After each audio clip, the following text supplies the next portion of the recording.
Welcome back to the channel. Today I want to feature this New Testament I just received in the mail. This is written in the French language and it's from the year 1730. 1730 French New Testament. This is gorgeous. It's bound in leather. As you can see, there's some damage to it, but I got it for a good price, I believe, on eBay. So this is, let's take a look at it, right? This has a nameplate right there. Let me try to show you that. A nameplate it's like a sticker that has the name on old-timey or antiquarian books. Tells you whose library it belongs to. And it's got some kind of catalog number and these gorgeous end pages, that swirl that I love so much. This belonged to Armand Sebian, and it says architect under that. So that was pretty easy to put together. I did a Google search and found out that Armand Sebian was a French architect that was, or at least I found documentation of him doing, there was like some old hotels in Paris that were renovated and he was in charge of that, I guess, or part of that. So that's how I found documentation of him as an actual architect. So that person existed as far as I know. And this New Testament agrees with that nameplate. What else is in here? I mean, I just got this, so it's discovery along with you. There's a few notes in here in pencil and pen. This one I got to research. These two handwritten notes kind of say the same thing. One's dated 1791. If you don't speak French like yours truly, let me translate. This says, this book belongs to Victoria Adelaide Halley. We'll have 10 souls for reward, I guess, on Living Behind Church, 1791. 10 souls is like the equivalent to $2 to $4 US right now, I guess, apparently.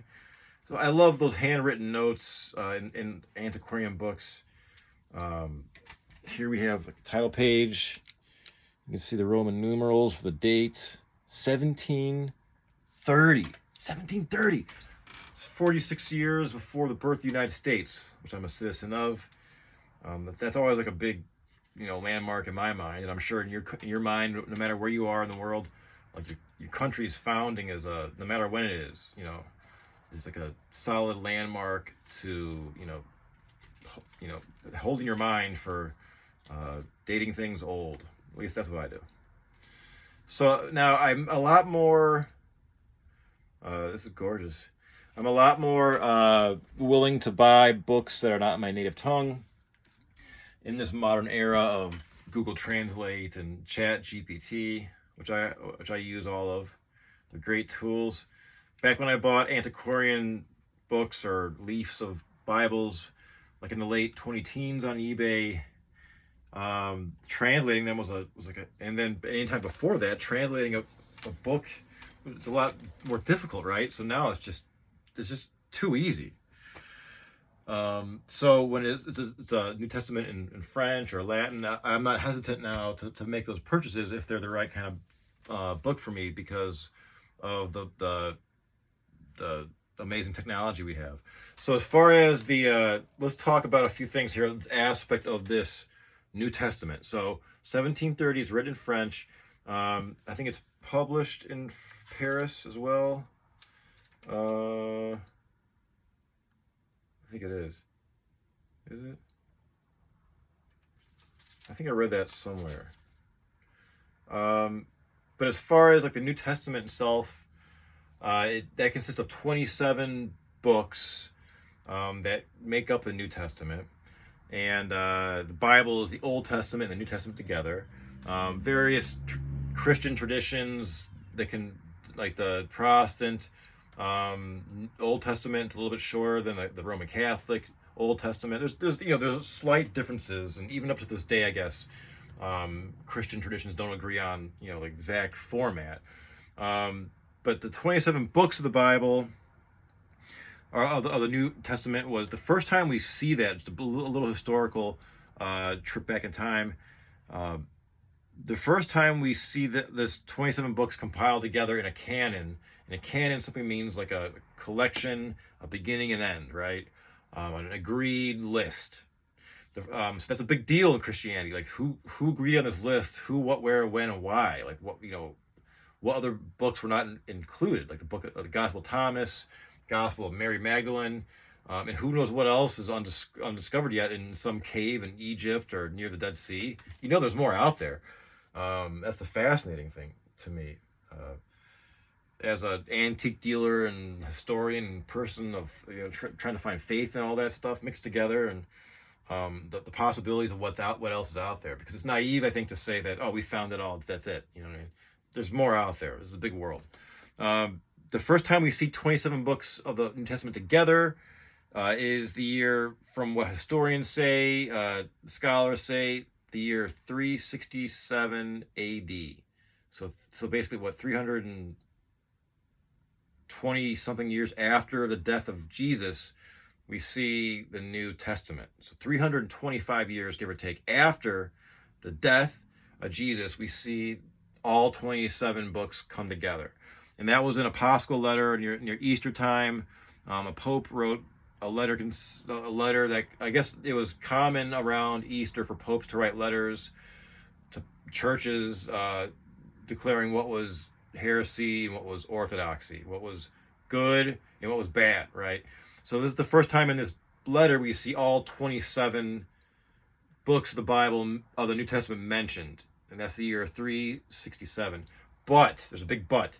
After that date of 367, we find other documents and letters that have different numbers of books in the New Testament. We see them that would have more or less. So that's just not a finite number or date. It just gives you an idea. I think scholars think the first codex, which is like a book, right? Codex is another term for a common modern book.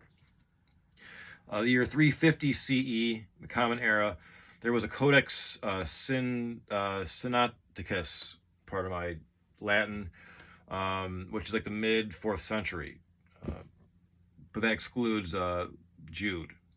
So I mean, it's always it's trying to find things in history that reflect what we have now. As far as the history of the Codex, I'm taking this Yale course online. It's like a Yale video on YouTube, a whole Yale course on the New Testament through a historian's lens of the literature and the construction of the New Testament. It's fascinating. It's done by Dale B. Martin, a Yale professor that's since passed away. But the Codex, or the modern book as we see like this, scholars believe could have been invented by Christians in order to argue with Jewish people about Scripture easier. As an antique dealer, I know that dealing with antique paper, it simply crumbles when if you mess with it. So an old scroll, I can imagine that's difficult to find your Scripture, and it's just, they're cumbersome and delicate.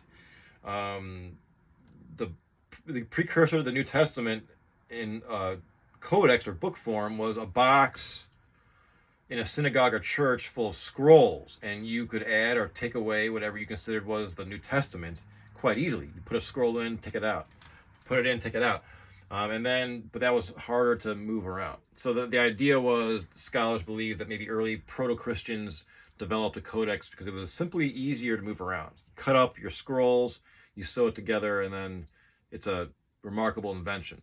That's what some scholars believe. So this is a gorgeous look at this New Testament. As far as some objective things about this, the value, I paid $100 for this plus shipping on eBay, which in my opinion is a good deal. I believe it's to be a bit undervalued, simply because if you search for an 18th century Bible on eBay, which is a refined search topic or category, usually the cheapest 18th century Bible, be it Old and New Testament or New Testament or whatever, starts around $275, $300 and goes up way up to 5 digits or more. So to find one for $100 is a good deal. And it's the condition is king, and conditions everything, but it's not. I've seen much worse. It does need some. I could once I have some more money, I can have this restored to where it's not as fragile. I don't want to make it look new or anything. I have some other books that I want to do it too as well, but that's a project down the road. I can say this though, I do have a few antiquarian books dating from the the 16th, 17th, 18th century, uh, wrapped, bound in vellum and in leather. This is leather. Vellum's more of a beigeish. I think it's like pigskin or goat skin. The vellum always seems to hold up better, at least in the books I have. It's more supple. It's not prone to this seam cracking. I don't know. Maybe you have a different experience. Um, so this I need to do my due diligence with this New Testament, and I'm curious to compare Scripture with, my modern English Bible, to use Google Lens to translate and see the different wordings, right? So that's a look, and you'll be seeing more of this with this gorgeous circa 1730 New Testament written in the French language. I love it. So as always, thank you for checking in.